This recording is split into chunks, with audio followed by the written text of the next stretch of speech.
नमस्कार प्यारे दोस्तों। आज मैं एक ऐसे मुद्दे पर बात करना चाहती हूँ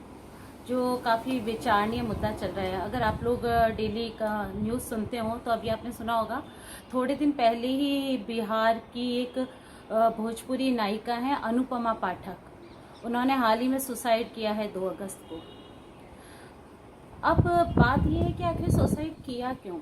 और सुसाइड से जस्ट एक दिन पहले उन्होंने फेसबुक लाइव आकर एक बात कही थी। उन्होंने ये कहा था कि अगर आप किसी को भी अपना दोस्त समझकर अपनी समस्या बताते हैं या उससे अपने मन की बात को शेयर करते हैं और उसे ऐसा लगता है कि आप बहुत ज़्यादा डिप्रेस हैं और आप शायद आपके मन में मरने तक का विचार आ रहा है, तो चाहे आपका कितना ही अच्छा दोस्त या रिलेटिव क्यों ना हो, वो आपके उस बात को सुनकर आपसे दूर होना शुरू कर देगा, क्योंकि उसे ऐसा डर लगने लग जाएगा कि कहीं आप डिप्रेशन का शिकार हैं, कहीं आप कुछ कर ना लें तो कहीं उसके ऊपर ये इल्ज़ाम ना आ जाए। तो वो कितना ही अच्छा दोस्त क्यों ना हो, वो आपसे बात करना बंद कर देगा, आपसे दूरी बना लेगा। इसलिए हम नहीं सोच सकते कि लोग कहते हैं कि अपने मन का जो दुख है वो हल्का करना चाहिए, वो लोगों के साथ शेयर करना चाहिए, लेकिन कहाँ, जब हम अपने मन का दुख या बात किसी से शेयर करना चाहते हैं तो कितने लोग हैं जो उसे सुनते हैं, और फिर कितने लोग हैं जो उसे सुनकर के समझते हैं। दूसरी लाइन उन्होंने एक और कही थी कि अगर आप दूसरों को अपनी वो बात बता भी देंगे तो लोग क्या करते हैं, दूसरों के सामने आपकी उस बात का मजाक बनाते हैं, मजाक उड़ाते हैं और खुद तक उस बात को सीमित ना रखकर कई व्यक्तियों तक उस बात को पहुंचा देते हैं, तो आपको उपहास का पात्र बना दिया जाता है। तो इसलिए किसी पर भी भरोसा ना करें, बल्कि आप खुद ऐसे इंसान बने कि लोग तो आप पर भरोसा करें लेकिन आप खुद किसी पर भरोसा ना करें। तो जब उन्होंने जस्ट सुसाइड के एक दिन पहले फेसबुक लाइव आकर और ये वाली बात कही, तो ऐसी कुछ बातें हमें सोचने पर मजबूर करती है कि आखिर ऐसा क्यों होता जा रहा है कि इंसान इस तरीके की बातें करता है और अगले दिन हमें पता चलता है कि उसने सुसाइड कर लिया। इसके कुछ रीज़न हैं। अभी वर्तमान समय में हम देखें तो मानते हैं कि वर्तमान समय में इतनी परेशानियां और व्यक्ति मानसिक अवसाद का शिकार हो चुका है बहुत सारी परेशानियों से, कि उसके मन में विचार आता है कि एक आखिरी रास्ता उसे सुसाइड का ही दिखाई देता है। और इसके 2 रीज़न बड़े माने गए हैं, एक तो डिप्रेशन और दूसरा है अकेलापन। तो इस डिप्रेशन और अकेलापन से बचने के क्या उपाय हैं, हम इन पे बात नहीं करेंगे। बात यह है, मैं सिर्फ उस बात को लूंगी जो अनुपमा पाठक ने कही थी। उसने कहा कि अगर आप किसी से अपना दुख शेयर करते हैं तो आपको समझता नहीं है, बल्कि आपसे एक दूरी बनाने लग जाता है। तो मैं आप सब लोगों से एक ही बात कहना चाहूँगी कि अगर कोई व्यक्ति हम पर विश्वास करके हमें अपना कोई भी दुख शेयर करता है, अपने मन की पीड़ा को बताता है, तो हमारा फर्ज बनता है कि भले से हम उसके लिए कुछ ना कर सकें, ज़रूरी नहीं कि उसकी बात सुन के हम उसकी हेल्प कर पाएंगे, लेकिन कम से कम हम किसी व्यक्ति के दुख को सुन तो सकते हैं, सुनकर उसके मन को हल्का तो होने दे सकते हैं। ज़रूरी थोड़ी ना है कि हम उसके लिए कुछ करेंगे तो ही कर पाएंगे, नहीं। कई बार ऐसा होता है कि सिर्फ हमें यूँ लगता है, हम मन में अंदर इतना इस तरीके से भरे हुए होते हैं कि हमें लगता है कि कोई एक व्यक्ति सिर्फ हमें सुन ले, तो अगर सुन लेगा तो भी हमारा आधे से ज़्यादा दुख बाहर निकल जाता है। लेकिन लोग आजकल सुनना भी पसंद नहीं करते हैं। सुनते ही उन्हें लगता है कि कहीं ये व्यक्ति अपना दुख हमें इसलिए तो नहीं सुना रहा कि इससे हमें हमसे इसे किसी मदद की ज़रूरत है, और लोग सीधा उससे कन्नी काटने लग जाते हैं। लेकिन मैं आपको बताऊं कि मानवता के नाते या इंसानियत के नाते ही सही, अभी हम लोगों में इतनी भावनाएं होनी चाहिए कि अगर हमारे सामने कोई दुखी व्यक्ति आता है और वो अपने मन की बात आपसे शेयर करना चाहता है, तो कुछ उसके लिए ना कर सकें, लेकिन कम से कम प्लीज़ उसे ध्यान से सुने ज़रूर, और सुन के बस वो हम उस व्यक्ति को एक सांत्वना दे सकते हैं। इससे भी उस व्यक्ति का जो आधा दुख है वो ख़त्म हो जाता है। अभी जस्ट 2-3 महीने पहले ही 14 जून को सुशांत सिंह ने भी सुसाइड किया। उसके भी रीज़न अभी तक पता नहीं पड़े, लेकिन कहा जा रहा है कि पिछले 6 महीने से सुशांत राजपूत जो हैं वो डिप्रेशन का शिकार थे। उनकी 6 महीने से डिप्रेशन की दवाइयाँ चल रही थी। लेकिन ये डिप्रेशन था क्यों?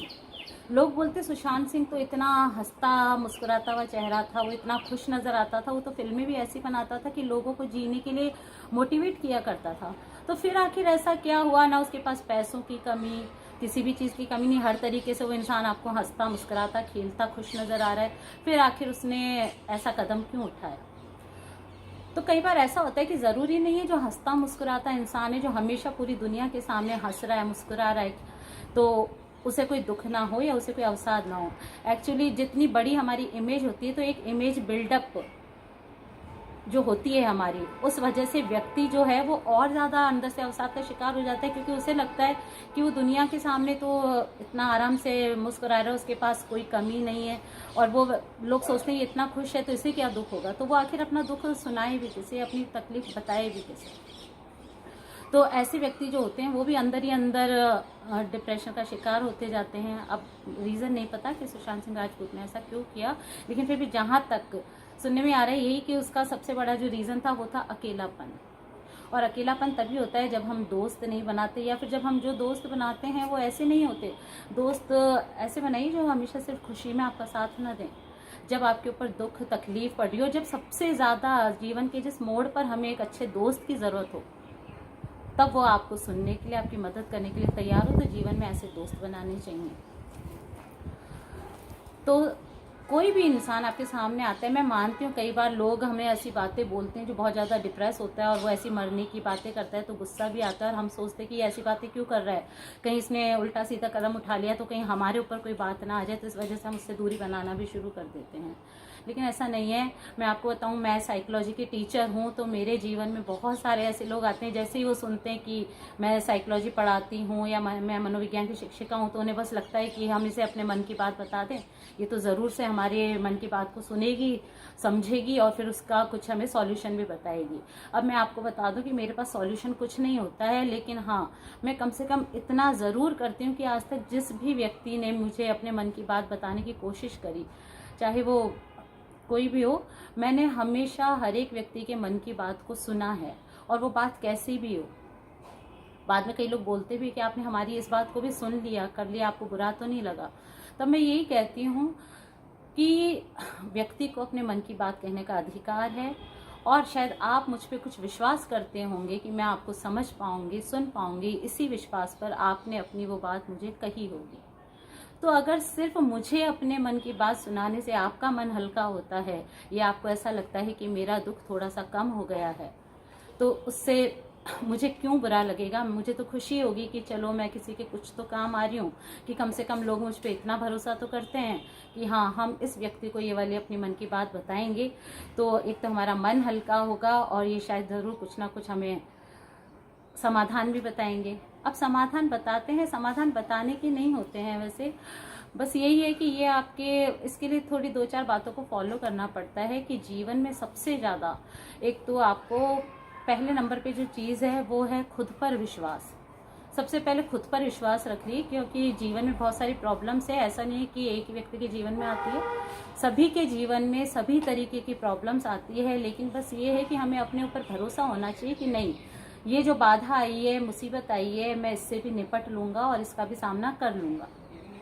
क्योंकि जो परिस्थितियाँ, विपरीत परिस्थितियाँ जो हमारे जीवन में आती है, तो मैं आपको सच बताऊं, वो हमें तोड़ने के लिए नहीं आती है, बल्कि वो विपरीत परिस्थितियां हमें मजबूत बनाने के लिए आती है। क्योंकि अगर वो विपरीत परिस्थितियां कभी आपके जीवन में ना आए ना, तो आपको पता ही नहीं पड़ेगा कि आपके अंदर कितनी सारी असीम क्षमताएं और संभावनाएं छुपी हुई है, कि आप अकेले अपने दम पर कुछ भी कर सकते हो। क्योंकि जब तक हमारे ऊपर मुसीबत नहीं आती ना, तब तक हमें पता भी नहीं पड़ता, क्योंकि उसका समाधान हम ढूंढते नहीं हैं। तो जो विपरीत परिस्थितियां हैं वो आपको मजबूत बनाने के लिए आती है, तो आपको अपने आप को तैयार रखना है कि हमें इस परिस्थिति से अब कैसे मुकाबला करना है। दूसरा है कि हमेशा सकारात्मक, पॉजिटिव रहिए। जीवन में पॉजिटिविटी बहुत ज़रूरी है, क्योंकि सबसे ज़्यादा डिप्रेशन तब आता है जब हम किसी भी चीज़ को देखते डर जाते हैं। कोई भी बात हमारे सामने आई, कोई भी मुसीबत, छोटी सी भी एक परेशानी हमारे सामने आई, और हम ये सोचना शुरू कर देते हैं कि नहीं, ये तो मुझसे होगा ही